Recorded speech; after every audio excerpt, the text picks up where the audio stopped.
এই যে দাগটা, আহা, বাংলাদেশে কোনো কাজ আমার হয়নি। আমার কাজ কলকাতায় আছে। 2 বছর আগে বিক্রি করছি 3.5 লাখ টাকা। আমি যে টাকা আনলাম বেটে দিয়ে দিলাম, আমাদের ছেলেকে লেখাপড়া করে আমার টাকা শেষ।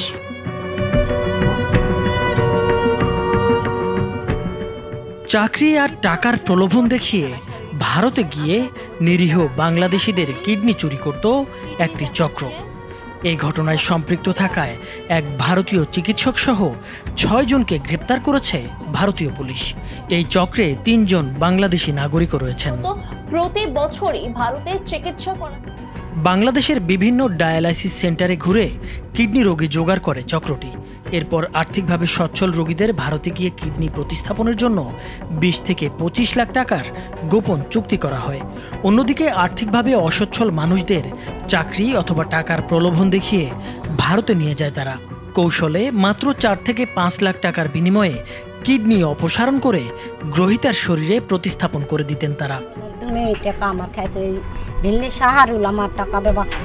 কিডনি প্রতিস্থাপনের কাজটি করতেন ভারতের ইন্দ্রপ্রস্থ অ্যাপোলো হাসপাতালের একজন নারী চিকিৎসক doctor Vijaya Rajakumari. Transplant surgeon at Apollo hospitals, new Delhi. যদিও নিজের কর্মস্থল অ্যাপোলোতে নয়, তিনি এর জন্য বেছে নিয়েছিলেন দিল্লির উপকণ্ঠে নয়ডার একটি হাসপাতালকে। ডক্টর বিজয়া এ পর্যন্ত অন্তত 15 থেকে 16টি এরকম বেআইনি কিডনি প্রতিস্থাপন অপারেশন করেছেন। পুলিশ জানিয়েছে, বাংলাদেশ ও ভারতের মধ্যে সক্রিয় এই চক্র দালালদের মাধ্যমে দরিদ্র বাংলাদেশিদের অর্থের লোভ দেখিয়ে নয়াদিল্লির আশপাশের কিছু হাসপাতালে নিয়ে আসত। সেসব হাসপাতালে চক্রের সঙ্গে সংশ্লিষ্ট চিকিৎসকরা বাংলাদেশিদের কিডনি অপসারণ করতেন। जिसमें कि बांग्लादेश के 3 थे, एक उनका ट्रांसलेटर था और एक डॉक्टर और डॉक्टर का स्टाफ। তবে দিল্লি পুলিশের সন্দেহ, এই চক্রের মাথা হিসেবে ঢাকা ও দিল্লিতে আরও সদস্য রয়েছে, যাদের খোঁজে এখন তদন্ত চালাচ্ছেন তারা।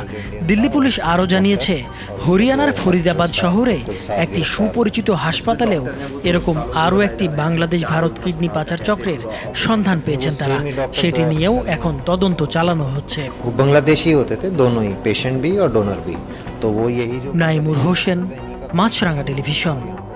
यहाँ पे रुकवाना और फिर उनका ट्रांसप्लांट कराना, उनके जो कागजात वगैरह बनाने हैं उनको एज रिलेटिव्स दिखाना कि जो बेसिक रिक्वायरमेंट होती है एक्ट की, वो सारे वो 10 नकली कागजात भी वही बनाते हैं।